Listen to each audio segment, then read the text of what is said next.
E você perguntar assim, Olavo de Carvalho é conservador, e sobretudo ele é o guru do conservadorismo. Então, bom, vamos definir o conservadorismo, né? E eu acredito, pessoalmente, que só existe real conservadorismo no mundo anglo-saxônico. Já existiu na França, hoje tem outro negócio misturado, né? Mas no mundo anglo-saxônico, na Inglaterra e nos Estados Unidos, existe mesmo um movimento sério. Você tem intelectuais de primeiríssimo plano e eles têm um confronto com o pessoal do lado de lá. É um confronto tanto acadêmico quanto publicitário. Tem confronto intelectual e confronto político. Então, vamos procurar nesta fonte. Melhor ainda, vou procurar, vamos dizer, o reflexo brasileiro desta fonte. Então, agora, tive uma sorte que saiu, né, o pessoal aí, o Bruno Garchagen e o Daniel Fernandes, publicaram esta coletânea de escritos do João Camilo de Oliveira Torres, um autor que eu cito há muitos anos, pelo qual tenho o maior respeito. Esse é um grande pensador brasileiro. Escreveu livros absolutamente indispensáveis, como História das Ideias Religiosas no Brasil, Teoria Geral da História, e, sobretudo, A Democracia Coroada, que é como ele expressava a doutrina política do Império Brasileiro, né? Perfeito o livro, né? Então, e tem essa coletânea de ensaios aqui, no qual ele começa me dando justamente a dica que eu estava procurando. Eu falo, eu quero uma definição de conservadorismo dado por algum desses pensadores anglo-saxônicos de maneira bem resumida, para eu poder comentar na aula. E sorte minha, o livro chegou essa semana, eu abri e falei, opa, está aqui o que eu estava procurando. Então, ele dá aqui a definição de conservadorismo dada pelo Russell Kirk, né? Ou como diz o seu biógrafo brasileiro, Russell Kirk, né? Então, o Russell Kirk, ele define aí vocês andam lá tomando dinheiro da família do Russell Kirk, fez um sucesso engraçado. Não foi nenhum desses, esse aqui estou inocente. Então está aqui, o João Camilo resumindo o resumo feito pelo Russell Kirk. Ele fixa em 6 pontos a sua descrição do conservadorismo, do conservative minds. Então, primeiro, a crença numa ordem divina para a sociedade e para a consciência. Presta atenção, ordem divina da sociedade e da consciência. B, valorização da variedade e colorido da vida tradicional. C, reconhecimento da legitimidade da existência de classes e hierarquias sociais. D, convicção de que propriedade e liberdade estão intimamente ligadas.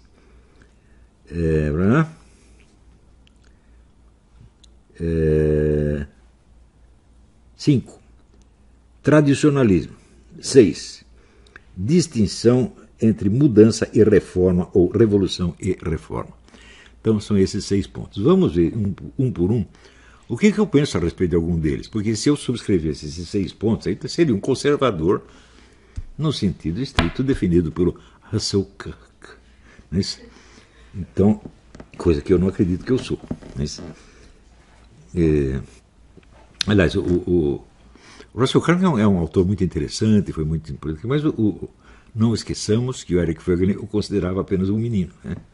Quer dizer, não chegava a ser um pensador profundo. Ele expressou muito bem a mente, o coração o sentimento conservador anglo-americano. Isso ele fez, ou seja, é um excelente escritor, mas não é um cientista político, e muito menos um filósofo político, né? Bom, então, vamos lá. Primeiro, crença numa ordem divina para a sociedade e para a consciência. Eu acredito nisso? Não acredito. Não acredito que isso exista. Porque se existisse, vigoraria, meu Deus do céu. Quando você vê, existe uma ordem divina no cosmos, claro que existe. O cosmos está ordenado e ele funciona. Tá certo? Se parasse de funcionar a ordem divina para o cosmos ia explodir e ia acabar. Então, se existisse uma ordem divina para a sociedade obedeceria a essa ordem. Não é isso? Ou então ela estaria totalmente fora da ordem divina e condenada à extinção. Então, o que há é um ideal divino. Assim, é como se você dissesse assim: você tem ali, na religião católica, cristã em geral, você tem os 10 mandamentos que são, vamos dizer, de certo modo moralmente obrigatórios para todo mundo, mas você tem, além disso, você tem modelos de perfeição para os santos, os grandes místicos, etc, etc.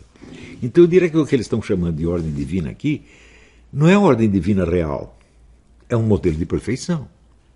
Modelo de perfeição que alguma sociedade atingiu? Não, nunca nenhuma atingiu, mas tem algumas que se esforçam para chegar lá. Aqui nos Estados Unidos você vê a sinceridade desse esforço, é óbvio, e mesmo assim falha a todo momento. Portanto, a noção de ordem divina não é uma noção descritiva, correta, científica, que você possa levar a sério. Mas ela é a expressão de um mandamento religioso que se oferece como norma de perfeição. Quer dizer, se a sociedade fosse para ser perfeita, deveria ser assim, assim, assim, assim. Pode isso ser considerado um conceito científico? Pode, no sentido, vamos dizer, de uma assíntota, uma curva que vai se aproximando de uma reta, mas nunca chega lá. Então, é uma norma de perfeição que nunca será atingida, mas da qual você pode se aproximar mais ou menos. Então, nesse sentido, a noção da ordem divina pode ser usada como instrumento de medição, para você aferir qual é o estado de coisa no mundo num determinado momento. Então, você disse, olha, por tudo que eu vi, assim, a sociedade americana está mais próxima da ordem divina do que estava, por exemplo, a sociedade nazista. Tá certo? Mas olhe bem, é um julgamento subjetivo que eu estou fazendo. Não que o padrão da ordem divina seja subjetivo, ele não é subjetivo, tá certo? Mas ele é um padrão ideal, né? Não real. Então eu posso pegar esse padrão real e confrontar com a realidade para medir a realidade. Isto me dá um conhecimento da realidade, mas isto quer dizer que justamente que esta ordem divina, ela materialmente, realmente ela não existe. Ela existe no seguinte sentido: no juízo final, quando acabar essa porcaria e nós formos ser julgados, nós seremos julgados por essa ordem divina. Quer dizer, as sociedades que existirem e os seus representantes serão julgados na comparação com essa ordem divina. Mas ela só existe neste sentido. Portanto, qual é a legitimidade de você cobrar as sociedades existentes pela proximidade maior ou menor delas em relação à ordem divina? Então, isso pressuporia que tudo na sociedade é o resultado da vontade humana. Então, vocês não cumpriram a ordem divina, vocês se afastaram da ordem divina. Sim, mas quem que decidiu isso? Foi, como diria o Max Weber, um conjunto de resultados indesejados, imprevistos das ações humanas. Então, nesse sentido, o julgamento que você faz de uma sociedade pela comparação com a ordem divina só tem valor para você. É um valor, por assim dizer, heurístico, quer dizer, uma coisa que você usa para você se esclarecer a respeito de algo. Isso não vai te dar uma certeza científica de jeito nenhum, e muito menos vai assegurar que o julgamento que você está fazendo daquela sociedade é justo. Então, é claro, por exemplo, se você pegar, sei lá, a sociedade azteca, né?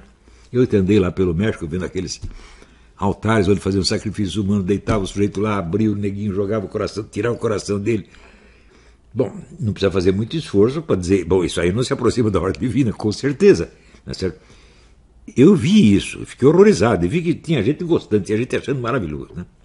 Então, assim, tudo que eu vi da cultura mexicana primitiva, eu acho que é de vomitar, né?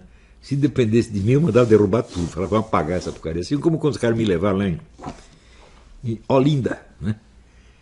Ah, vamos ver o mercado, o velho mercado. Eu fui lá, vamos lá. Cheguei no mercado, eu senti que tinha um negócio sinistro, mano. Falei, que porra é essa, né? Eu perguntei, isso aqui era mercado de quê? Os caras, mercado de escravo. Eu falei, vamos embora, porra. O que eu vou fazer nesta merda? Eu vou ficar contemplando essa desgraça, né? Então, claro, você tem que guardar como documento histórico. Mas é um documento histórico vergonhoso, claro. Mas não é bem vergonhoso, é deprimente, né? Quem é que pode ficar contente vendo uma porcaria dessa? Só se for um louco que está com saudade da escravidão, queria lá escravidar, né, 150 neguinhas para ficar brincando com ele, né? Pode ser. Tem louco para tudo, né? Então esse julgamento ele pode ser altamente esclarecedor, mas para o indivíduo. Por exemplo, nessa comparação que eu fiz, o negócio do México, o negócio da Olinda, né? É um julgamento pessoal, meu, subjetivo que eu estou fazendo. não é totalmente inválido, não é errado, mas também não é científico, né?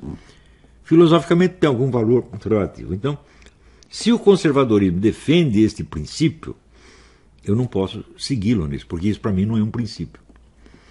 Isso é apenas um instrumento ocasional de avaliação da situação. Vamos ver o segundo ponto. B. Valorização da variedade e colorido da vida tradicional. Valorização do quê? Quer dizer que eu vejo as culturas antigas, tudo que elas nos legaram, e acho bonito, né? E gostaria de conservar. Ué, tem alguém que não gosta? Né? Tem algum sujeito que, por ser comunista, tem algum comunista que, quando chegou, tomou o poder na Rússia, disse: vamos destruir todos os monumentos do tsarismo? Nenhum nunca falou um treco desse. Eles conservam, eles têm orgulho daquilo. Eles são conservadores por causa disso. Então, eu não vejo que isso defina bem o conservadorismo, embora possa ser um dos elementos. Quer dizer, é um argumento em favor de uma política conservadora, com a ressalva de que não existe nenhuma política que seja totalmente contra isso. Houve, durante um certo período, o movimento modernista. No movimento modernista havia muitas pessoas que eram ou fascistas ou comunistas. Muito fascista no começo. E eles tinham a idealização do progresso, das máquinas, da novidade. Então, mas nenhum fascista era tão fascista que falava: não, vamos destruir todos os monumentos de Roma, vamos queimar todos os quadros, agora só vai ter o monumento do progresso, vai ter locomotiva, foguete. Nenhum foi tão louco assim, né? Teve alguns que falavam isso, mas era só, né, da boca para fora. Teve um italiano, Marinetti teve uma influência enorme no modernismo brasileiro. Ele falava umas coisas desse tipo, né? O italiano como uma raça adolescente, uma coisa assim, queria tudo novo, né? Mas era só da boca para fora, pô. Ele não disse: vamos, sei lá, vamos queimar o Vaticano, porque é coisa de antigamente. Nem falou isso, né? Do mesmo modo, na União Soviética, eles inventaram alguns estilos modernos que expressavam a ideia da força, da produção, né? O lado quantitativo, né? Mas nenhum saiu destruindo monumentos do tsarismo só porque eram passado. Tá certo? Então, eu sou favorável a isso. Bom, até certo ponto eu sou também. Mas eu não creio que isso me defina como conservador. Acho que isso me define apenas como um ser humano, né, normal, quer dizer, não tenho que estar no hospício, porque quem mandar destruir tudo tem que estar no hospício, obviamente. Então, eu não acredito que esse seja um fator verdadeiramente definidor de ideologia nenhuma, né? Quer dizer, algo que é compartilhado por várias ideologias não pode ser típico de nenhuma delas, né? C. Reconhecimento da legitimidade da existência de classes e hierarquias sociais. Eu nunca na minha vida pensei nisso em termos de legitimidade. Mas nem... Você pergunta para mim: você acha que deve existir classes sociais? Uma coisa é você perguntar para mim: você acha que deve existir gatos? Ou tatus, bolas? Né? Ou nuvens? Não, isso é uma realidade, isso é um elemento fático, né? Não um valor. Nunca, já houve sociedade sem classes. Bicho, é o sapato sem pé. Entendeu? Os caras faziam sapato para uma população que não tem pé. Seria a mesma coisa, né? Então seria a galinha que bota ovos cúbicos, né? Quer dizer, não tem sentido. Classes e sociedade são exatamente a mesma coisa. Isso não quer dizer que elas devam existir. Porque em certas sociedades a estrutura de classes pode se tornar muito injusta. E em outras ela pode ser justa, mais justa ou menos justa.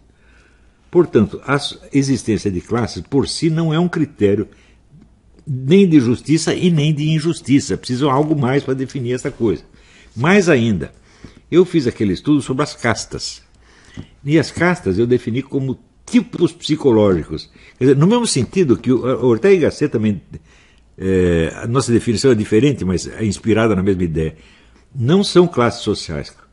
Castas são tipos psicológicos que podem se distribuir em várias classes diferentes. Quer dizer, você pode pegar um cara que está na casta Shudra, que é a mais baixa, e que ele é um Brahman, né? Pela estrutura da sua psique, né? como em outros casos, em outras sociedades mais raras, você tem uma estrutura de classes que procura imitar as castas, como na Índia, por exemplo. Né? Então, quer dizer, existe uma classe social no qual predomina certos tipos psicológicos. Mesmo assim, a distribuição não vai ser perfeita. Né? Então, é por isso que na Índia se admite a existência de, por exemplo, de indivíduos altamente desenvolvidos do ponto de vista espiritual, mas que estão nas classes mais baixas. E no século XX tem o famoso santo Pária. Né?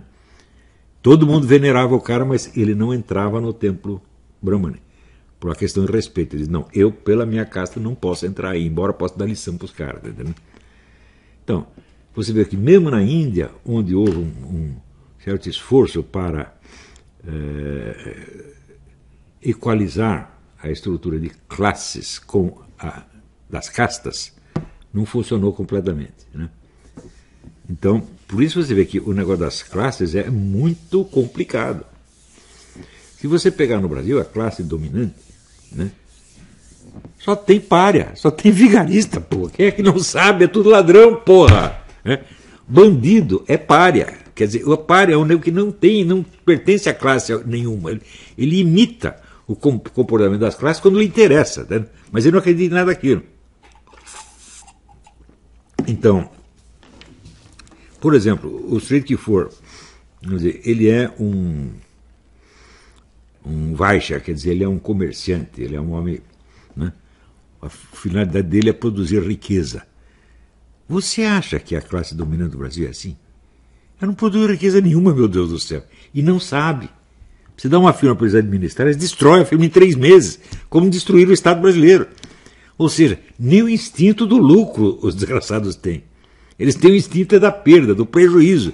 Então, eles são tipos predadores, eles são ladrões, eles não são empresários, meu Deus do céu. Não é isso? Outra coisa, uma vez eu estava no Fórum da Liberdade, chegou lá alguém com uma pesquisa da Fundação Getúlio Vargas, que mostrava assim que nas universidades brasileiras só 3% dos estudantes queriam ser empresários. Os outros todos queriam emprego. E os caras definiram, a universidade é para formar a classe dominante. Eu falei, mas que raio de classe dominante é essa? Todo mundo quer ser empregado.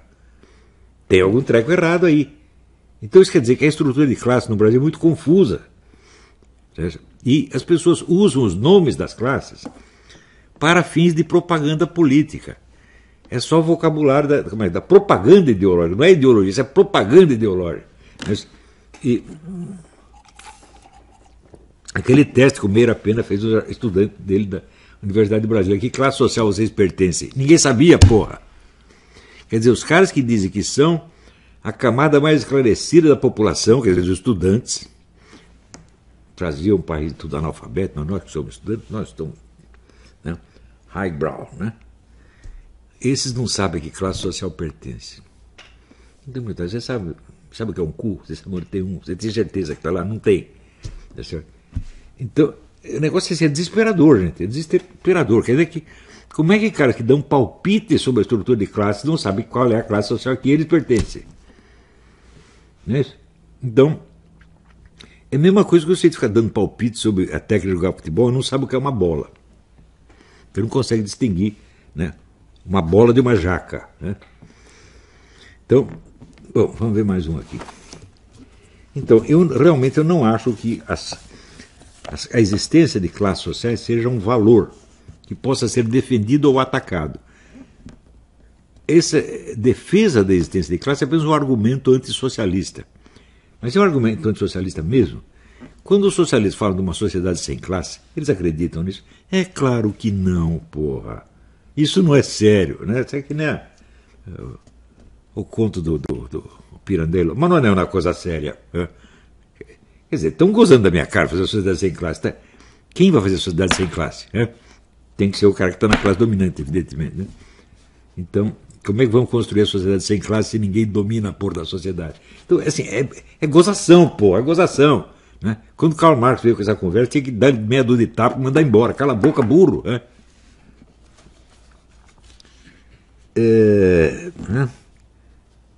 D. Convicção de que propriedade e liberdade estão intimamente ligadas. Ah, bom. Esta aqui é uma afirmação de tipo científico, factual. Quer dizer, existe uma correlação entre a defesa da propriedade privada e a possibilidade das demais liberdades, liberdade política, liberdade civil, etc, etc. Uma coisa está ligada com a outra. Factualmente. Então, isto aqui não é um preceito, não é um juízo moral que estou fazendo, não é um programa um item do programa conservador. Isto é uma simples afirmação científica. Óbvio que uma coisa está ligada à outra. Né? Então,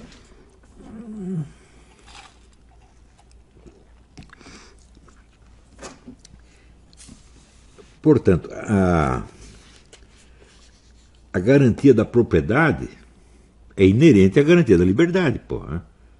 Me parece um óbvio. Então, bom, essa coisa eu aceito, mas não como um princípio a ser defendido, um princípio valorativo, um princípio axiológico, moral a ser defendido. Não, nem como princípio político, mas como uma simples afirmação científica.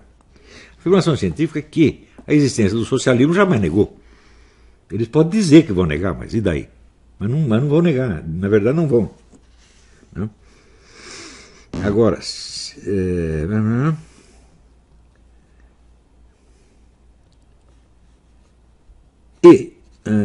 tradicionalismo. Bom, o que quer dizer tradicionalismo? O amor às tradições antigas. Fala, mas espera aí, mas o comunista não tem amor às tradições antigas? Eles tomam o poder, saem lá queimando os monumentos, quadras, eles não fazem isso. Não é isso? Então, alguns elementos da tradição, todo mundo gosta. Né? E se você ler a obra de Karl Marx, né, ele mesmo reconhecia que há uma dificuldade em você entender por que obras que já não têm significação na luta de classes ainda mexem conosco, ainda nos comovem. Não é isso? Mas ele reconhecia que isso existe e que, portanto, são valores permanentes. Se você pegar toda a obra do Georg Lukács, né, toda a teoria literária dele é baseada no amor ao quê? O que ele chamou realismo clássico, que é o realismo literatura burguesa, tipo Thomas Mann, Balzac, etc, etc, etc. Bom, isso é um tradicionalismo, evidentemente. Né? Então, também, você vê, existe uma oposição entre o tradicionalismo e o progressismo? Fala, obviamente não. Né? É o que dizia o Rosenstock Hussel, ele dizia, toda pessoa normal é tradicionalista e progressista. Só o louco é que consegue ser só uma dessas duas coisas. O sujeito normal, o que é bom na tradição, ele quer conservar, o que é bom no progresso, ele apoia também. Todo mundo é assim, você está entendendo? Então não é uma questão filosófica legítima, é uma falsa colocação de problema filosófico. Não é isso? Então, é como o famoso individualismo ou coletivismo. Não é isso? O que é o coletivismo? É você querer dar a todos os benefícios individuais que os indivíduos gostam. Né?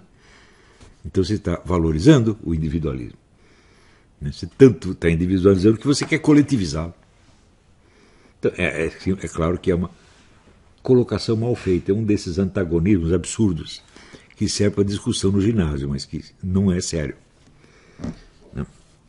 Então, também, a distinção entre mudança e reforma, ou revolução e reforma, e muito bem, isso caracteriza, isso existe, claro, mas isso define o conservadorismo, ou, por exemplo, se você pegar os liberais, eles também não são todos a favor de reforma em vez de revolução, né? Os chamados socialistas revisionistas, Edward Bernstein, Karl Kautsky, etc., não eram todos a favor da reforma em vez da revolução? O pessoal do movimento lá da Inglaterra, do Bernard Shaw e outros, como é que chamava aquele negócio lá? Fabianos, né? Eram todos reformistas.